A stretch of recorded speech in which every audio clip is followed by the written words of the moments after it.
Noticias Caracol Edición Central, con María Lucía Fernández y Jorge Alfredo Vargas.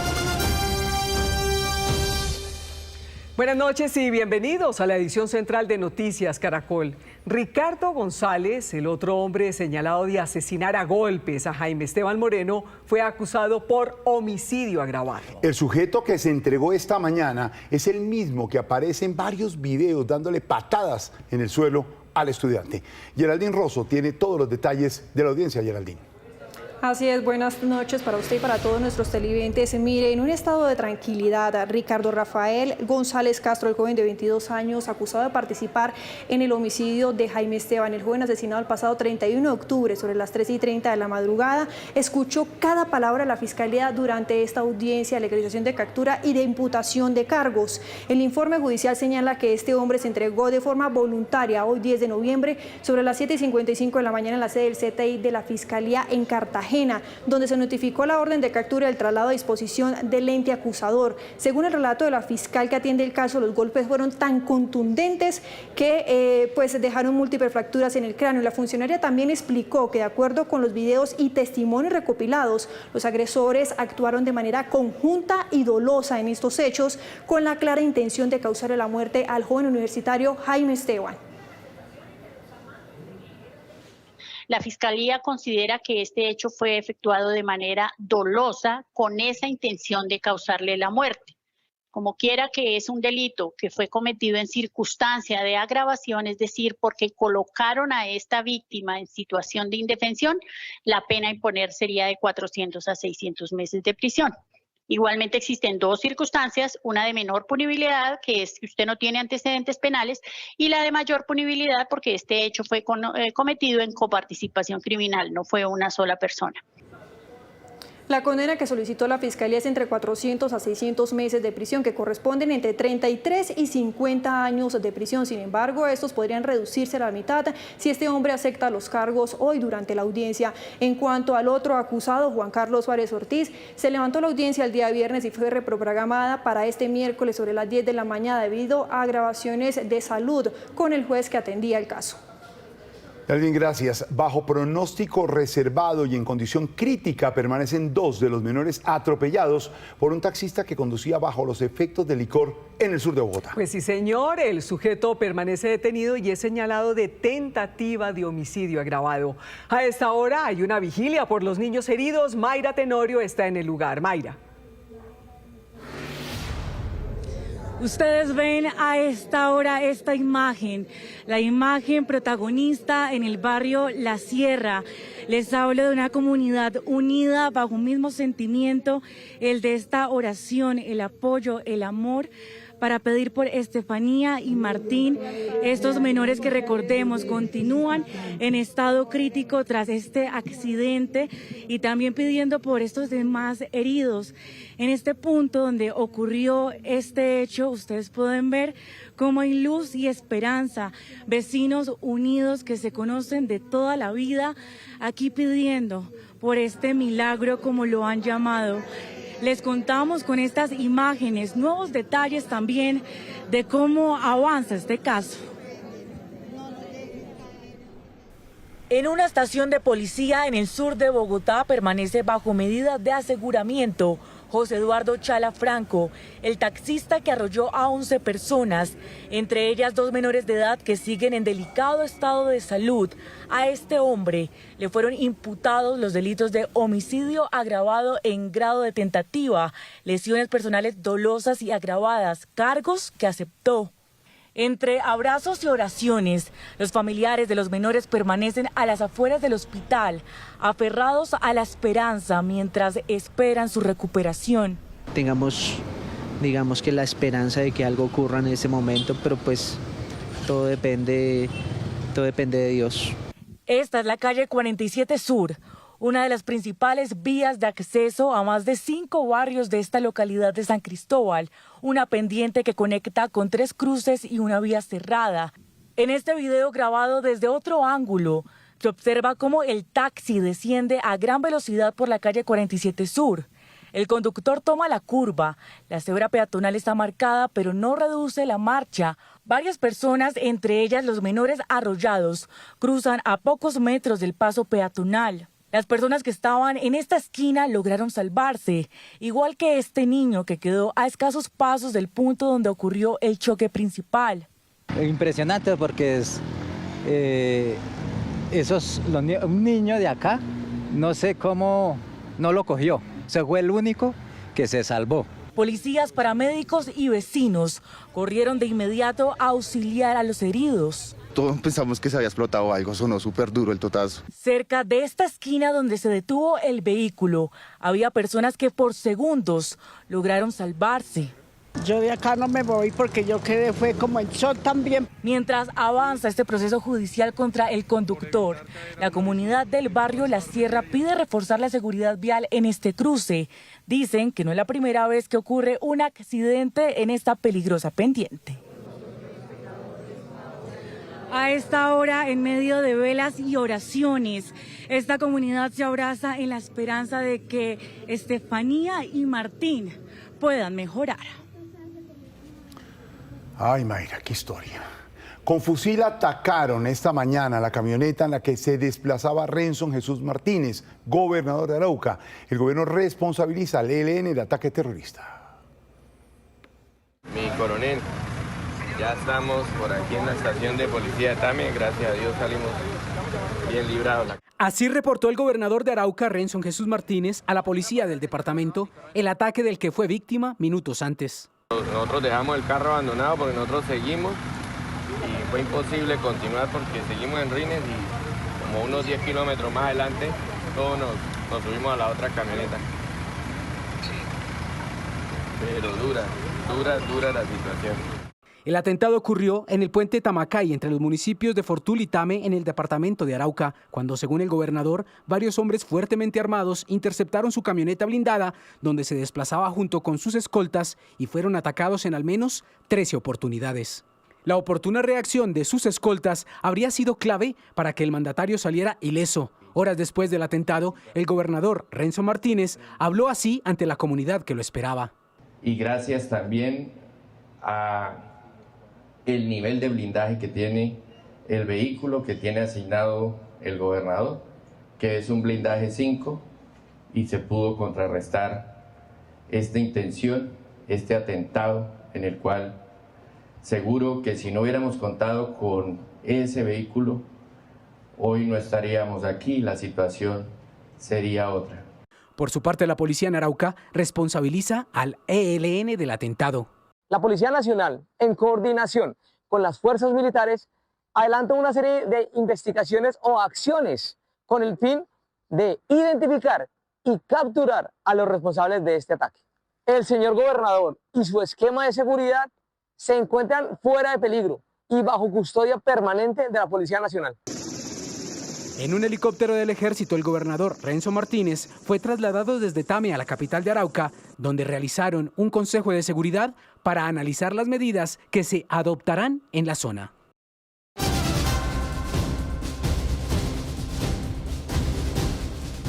La Fiscalía imputó 6 nuevos delitos a Nicolás Petro, hijo del presidente de la República, por presuntas irregularidades en 5 contratos cuando se desempeñaba como diputado del Atlántico.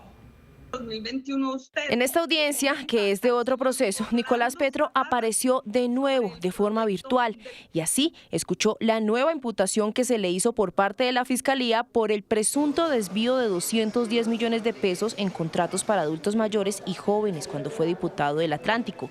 Según la fiscal del caso, ese dinero habría llegado a manos de Nicolás Petro y su entonces pareja Daisuris Vázquez, pero además la fiscal lo acusó de favorecer entidades para que obtuvieran contratos de los cuales al parecer también se favorecía a él. Usted se interesó indebidamente en estos contratos, en tanto que por vía de contratación directa determinó a la Fundación Conciencia Social Fucoso como contratista con el propósito de solventar los intereses personales económicos suyos, señor Nicolás Fernando Petro Burgos, y de su esposa Daisuris del Carmen Vázquez Castro, Para la Fiscalía, Petro no solo presuntamente favoreció a esa fundación, sino que además manejaba la contratación de personal que esa entidad debía hacer para ejecutar dichos contratos con una intención. Es así como se configura que usted sí tenía conocimiento y dominio de todo el actuar criminal. Estas personas eran contratadas por ingresos superiores a los que efectivamente se les pagaban, para así usted y los demás partícipes poder apropiarse de esa diferencia monetaria. También se describió la maniobra que habría hecho para no dejar rastro de la presunta corrupción. Los pagos correspondientes a los anticipos y el contrato en sí se hicieron en efectivo, entregados en forma en lugares privados, como la residencia de la señora María Angélica Name Delgado, hermana de uno de los partícipes del señor Pedro Name Delgado. Otra parte se habría canalizado mediante cheques y entregas en efectivo fraccionadas para evitar la trazabilidad de los mismos. Aunque la Fiscalía dice tener información similar de otros contratos, hoy reveló solo 2 de ellos. Nicolás Petro fue imputado por los delitos de celebración indebida de contratos, falsedad en documento público, falsedad en documento privado, falso testimonio, tráfico de influencias y peculado por apropiación. La audiencia se suspendió hasta el próximo miércoles. El gobierno del presidente Petro no llamará a consultas al embajador Daniel García Peña por el episodio de la foto con la imagen del mandatario vestido como un prisionero. La administración Trump hizo claridades y arremetió nuevamente contra el presidente colombiano. La doctrina Trump, presentada por el senador Bernie Moreno a la Casa Blanca y que plantea un paso a paso que podría llevar al presidente Petro tras las rejas, no es una política que el gobierno Trump suscriba. O al menos eso indican las declaraciones del subsecretario Christopher Landau, haciendo referencia al reporte de la revista Cambio del fin de semana. Como se sabe, no hay que fiarse siempre en lo que se lee en los diarios, con todo respeto a mis amigos periodistas de la región. Es la posición de Estados Unidos frente a la crisis, desatada por la fotografía disponible en la página oficial de la Casa Blanca durante semanas de una reunión en el despacho Oval, donde se alcanza a ver en manos del jefe de gabinete adjunto de Trump la imagen hecha con inteligencia artificial del presidente Petro y Nicolás Maduro, con overol naranja, como el que usan los prisioneros. Posteriormente, la foto fue retirada de la página. Landau no entró en detalle sobre esos hechos, pero sí dejó clara la poca estima que tienen en Washington por el mandatario colombiano. Es muy triste para mí ver las declaraciones constantes del presidente actual de Colombia, que se autodescribe como un nuevo Bolívar, que obviamente no lo es y realmente es muy penoso. Entre tanto, la respuesta del gobierno colombiano parece ser en menor intensidad a lo que inicialmente se creía. Ya no habrá llamado a consultas al embajador Daniel García Peña.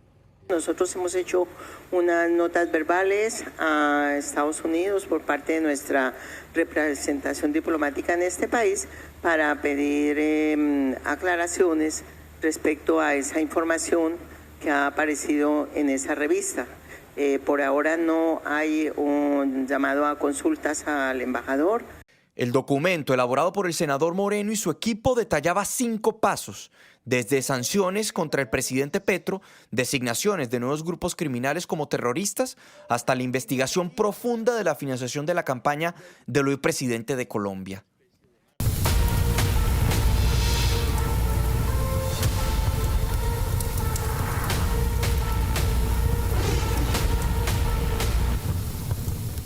Colombia se prepara para conmemorar otra de las fechas más tristes y dolorosas de su historia. El 13 de noviembre de 1985, una avalancha borró del mapa Armero en el Tolima. A sus ruinas comienzan a llegar los familiares de quienes allí murieron para rendirles tributo 40 años después de la erupción de León Dormido. Álvaro Freddy Acevedo, enviado especial de Noticias Caracol, los acompaña, don Álvaro. Hola Jorge y Malú, muy buenas noches. Lo que hemos visto a lo largo del día son los primeros familiares que ya están llegando aquí al Camposanto, a las ruinas de Armero, a preparar las tumbas de sus seres queridos. Lo que ustedes ven al fondo es un gran cementerio, pero no crean que lo que existe allá es que las personas están enterradas en ese lugar. Aquí lo que ha habido es una apropiación colectiva del territorio en un luto colectivo, que es lo que siente la gente de Armero. Nosotros hablamos con algunos de ellos para que nos cuenten cómo han sido estas 4 décadas de luto, de dolor, cómo ha sido este proceso de resiliencia, para unos más fácil, para otros más difícil, pero en últimas doloroso para todo el mundo.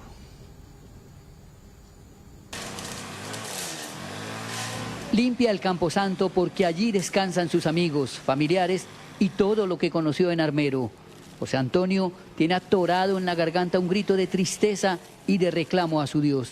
¿Por qué Dios nos dejó acabar así?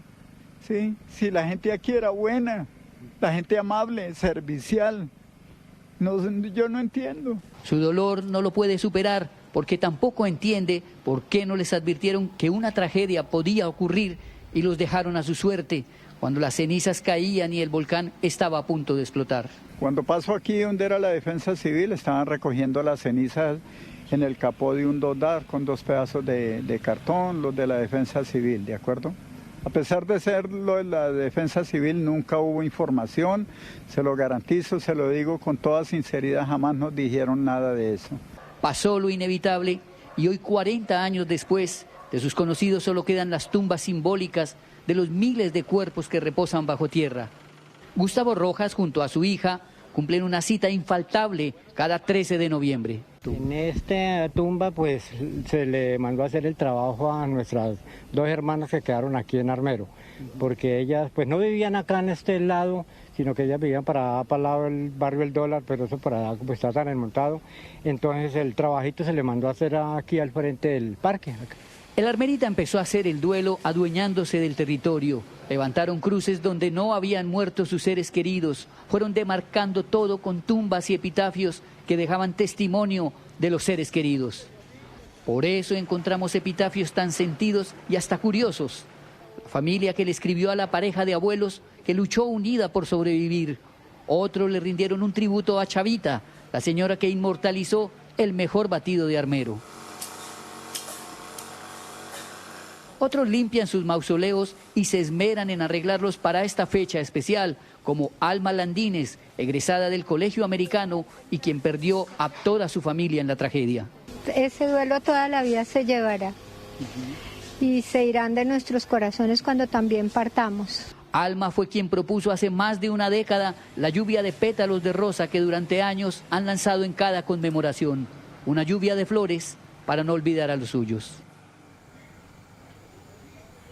Mañana tendremos más historias de sobrevivientes, estaremos en las ruinas contando otros casos de gente que sobrevivieron a esta tragedia, cómo lo hicieron, cómo lo lograron. Aquí, mientras tanto, a medida que pasan las horas, se intensifican las labores de arreglo de este escenario para conmemorar los 40 años de la tragedia. Álvaro Freddy Acevedo, hacemos una pausa comercial. Lo último en Noticias Caracol. 7:30, mucha atención, que esta tarde se registró un accidente aéreo en Vaupés, en el oriente del país. 4 personas viajaban en la aeronave. Esneider Rico, ¿se sabe qué pasó con ellos? Malú y televidentes, buenas noches. El accidente se registró hacia las 2 de la tarde cuando la aeronave de matrícula HK641 de la empresa Nativa Air despegó de la pista de aterrizaje de la comunidad de Bocoa. Esta es una comunidad indígena en el Vaupés. Minutos después se precipitó a tierra. Informa la comunidad de que escucharon una fuerte explosión y pues en esta aeronave viajaban 3 funcionarios de la defensa de la Registraduría Nacional de la Nación. Sus nombres son Gabriel Gómez Sánchez, José Misael Silva, Nadia Valentina Valencia y el piloto Carlos Felipe Ramírez. Infortunadamente, las 4 personas perdieron la vida. En la tarde de hoy, una aeronave con 2 unidades de la Defensa Civil se desplazó hacia el lugar del siniestro, donde confirmamos de manera oficial que no se encontraron sobrevivientes. Desde la Secretaría de Gobierno Departamental activamos los protocolos para lograr el traslado de los cuerpos y su respectiva identificación. Al momento desconocemos los motivos del accidente. La comunidad de Bocoa está aproximadamente a unos 25 minutos en vuelo desde Mitú y mañana a primera hora del día sale una comisión de la SIJIN para realizar el levantamiento de los cuerpos que infortunadamente quedaron calcinados. Sneider, en otros hechos, un nuevo caso de maltrato animal se presentó en La Estrella, Antioquia. Miren este impresionante video difundido en las redes sociales que se ve a este salvaje golpeando a uno de 3 perros dentro de un ascensor mientras los otros 2 permanecen asustados en una esquina. Según la alcaldía de La Estrella, funcionarios municipales y de la policía inspeccionaron el lugar y comprobaron las condiciones deplorables en las que este sujeto tenía a los animales que ya fueron rescatados. Buenas noches. Se vuelve a acelerar la inflación en Colombia. El DANE reportó que la inflación pasó de tener una variación anual en septiembre del 5,18% al 5,51% en octubre, superando las expectativas que tenían los analistas. A esta altura del año, este dato se convierte en una cifra relevante no solo para las futuras decisiones del Banco de la República sobre tasas de interés, también para las negociaciones del salario mínimo que arrancan el 1 de diciembre. En más información, a través de un borrador de decreto, el Gobierno Nacional mostró la intención de aumentar los aranceles a la importación de vehículos a gasolina y diésel de países distintos a los que tenemos acuerdos comerciales. En el caso de los carros, el arancel subiría del 35 al 40%, en el caso de las motocicletas del 30 aproximadamente al 35%, con el propósito de estimular las ventas de vehículos más amigables con el medio ambiente. En más noticias, en septiembre el ahorro pensional de 19 millones de personas que están en los fondos privados de pensiones alcanzó cifras históricas. El monto del ahorro pensional llegó a 525 billones de pesos. Este año ha generado utilidades para esos afiliados por 53 billones de pesos. Cayó el dólar, tasa representativa del mercado para mañana. 3.760 pesos con 93 centavos. Subió un poco el petróleo de referencia Brent hasta los $64.08 por barril. También subió el café, precio de referencia para mañana, 2.966.000 pesos por carga en promedio. Continúe con Noticias Caracol. Víctor, gracias. La Gobernación del Valle del Cauca explora alternativas para financiar la construcción del tren de cercanías tras la negativa del Gobierno Nacional de apoyar este proyecto vital para esta zona del occidente del país. Inversionistas extranjeros serían el salvavidas del tren de cercanías del Valle del Cauca. Desde la región ya cuentan con el 30% de financiamiento. Faltaría el 70% que no financió el Gobierno Nacional. Que la región cumplió. La región está lista para seguir trabajando y para seguir buscando que este proyecto pueda tener la financiación completa. Ya habrían algunas propuestas sobre la mesa. Pues es para lograr que inversionistas privados puedan financiar ese tren. Por supuesto, se le dará en operación durante unos años, que eso nos lo dará el estudio financiero que se realice. Porque si el Gobierno Nacional no se montó en el tren, nosotros lo sacamos adelante. Desde el viernes que se hizo este anuncio, nos han contactado varios bancos, la banca multilateral y fondos privados que sacan adelante proyectos públicos privados para financiar, mostrando el interés para financiar el tren. Esta obra beneficiaría a miles de ciudadanos y dinamizaría la economía de la región. Nosotros en Cali la cantidad de motociclistas que hay es porque es insuficiente el transporte. Hay gente que vive fuera de la ciudad y ese tren era una solución. La nación incumplió con los trabajadores que pierden hasta 2 horas diarias en trayectos, con los hogares que gastan 28% de su salario en transporte. La gobernadora calificó la postura del presidente Petro como una venganza política en un cruce de trinos con el primer mandatario.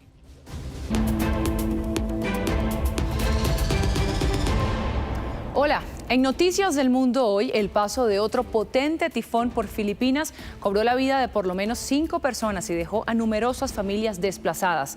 Entre tanto, Taiwán se prepara para la inminente llegada del ciclón. Filipinas recibió otro tifón sin haberse recuperado de uno anterior. Ahora es el Phung Wong el que golpeó nuevamente el país, tan solo casi una semana después de que otro dejara devastación y más de 100 muertos. Hay escenarios como los de esta familia que quedó atrapada en el techo de su casa, el único refugio junto a sus animales. Ríos desbordados y pueblos sumergidos son los efectos del fenómeno natural. Los cultivos quedaron bajo el agua, igual que múltiples viviendas.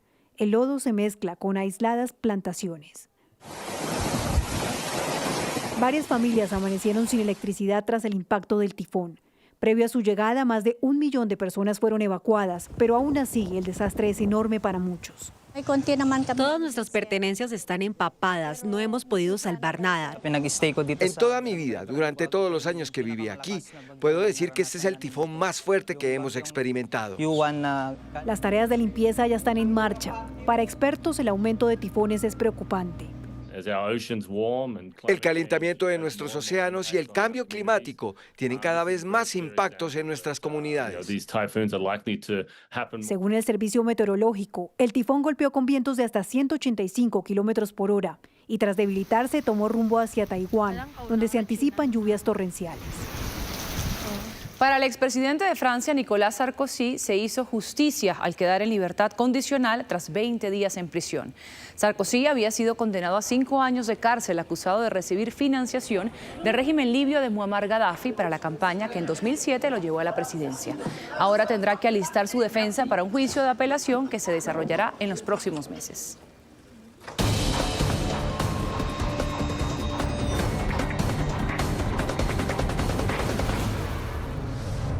Buenas noches y bienvenidos al Código Caracol. Me alegra encontrarme con ustedes de nuevo. Y ya terminando el 2025, la mayoría de quienes están en el gobierno empiezan a pensar en su futuro. Uno de los alfiles más cercanos al presidente Gustavo Petro, el ministro del Interior Armando Benedetti, ya estaría gestionando un plan.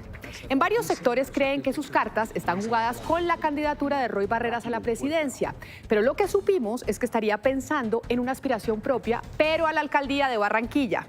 Así como lo oyen, Benedetti no descarta aspirar a la alcaldía de su ciudad natal. Lo que nos cuentan en círculos políticos de la izquierda es que el ministro está analizando bien sus próximos pasos después del gobierno Petro. Y es que a juzgar por sus últimas actuaciones, Benedetti pareciera tener pinta de candidato. Anda subiendo videos a redes sociales como un verdadero influencer político. Pero además recordemos que él ha sido clave para el presidente Gustavo Petro en metérsele al rancho a los Char en Barranquilla. Y hoy fue noticia durante toda la mañana el enfrentamiento de los precandidatos del Centro Democrático con Miguel Uribe Londoño por el mecanismo que utilizarán para definir quién es el candidato de esa colectividad. La senadora María Fernanda Cabal incluso aseguró que pareciera que la campaña de Uribe Londoño quisiera alimentar que el candidato de la derecha no salga de ese partido. En el mismo uribismo aseguran que lo que el papá de Miguel Uribe estaría haciendo es labrándole el camino para que el candidato sea el exministro y ex embajador Juan Carlos Pinzón, quien ha coqueteado con el expresidente Uribe y es el candidato que ha intentado promover José Obdulio Gaviria. Pinzón tiene 2 problemas. Uno, es que hay muchos uribistas que no le perdonan haber estado con el gobierno del presidente Juan Manuel Santos. Y 2, que hay muchos santistas que lo califican de traidor por haber atacado el proceso de paz con las FARC apenas salió del gobierno Santos. En algunos sectores del Centro Democrático dicen que el único que le ha perdonado la traición a Pinzón es el expresidente Álvaro Uribe. Y hoy les traigo novedades de un tema que hemos hablado en el pasado. Le llegó la hora cero a la superintendente de Industria y Comercio, Cielo Rusinque, de decidir si autoriza o bloquea la integración entre Tigo y Movistar. Una decisión que cambiaría el mapa de las telecomunicaciones en Colombia. Mientras se toma esta decisión, que tiene como fecha límite el 20 de noviembre, en el Consejo de Estado están a punto de confirmar si destituyen o no a Rusinque por una demanda en la que se argumenta que no cumple con los requisitos para el cargo. El interrogante es si Rusinque decidirá antes del pronunciamiento del Consejo de Estado o no. Recordemos que el presidente puso un trino en donde dio pistas sobre lo que espera haga la superintendencia. Petro dijo en su momento: el mundo empresarial privado no debe estar compuesto de carteles y monopolios. La SIC tiene la indicación del presidente de atacar toda formación monopólica y de carteles en el mundo empresarial colombiano. Si se da la fusión entre Tigo y Movistar en Colombia, solo quedarían 2 grandes operadores de telefonía celular. Por eso importa ese mensaje del presidente. Y a propósito de ese tema de la fusión, este fin de semana, en el marco de la cumbre de la CELAC y la Unión Europea en Santa Marta, circularon varias fotos del presidente español Pedro Sánchez con algunos funcionarios y miembros del gobierno colombiano, entre ellos el presidente Gustavo Petro, el ministro del Interior Armando Benedetti, la directora del DAPRE, Angie Rodríguez, y sorprendentemente la nueva ministra de las TIC, Karina Murcia. Esas imágenes se conocen justo cuando se está definiendo este negocio millonario en el que una empresa española, Telefónica Movistar, es una de las interesadas. Hasta aquí el Código Caracol. A ustedes una feliz noche. Camila, gracias. Terminamos las noticias. Nos vemos a las 11:30 de la noche en Última Edición. Ya viene Desafío Siglo XXI. Sí, señor. Esto es Noticias Caracol. Primero la gente.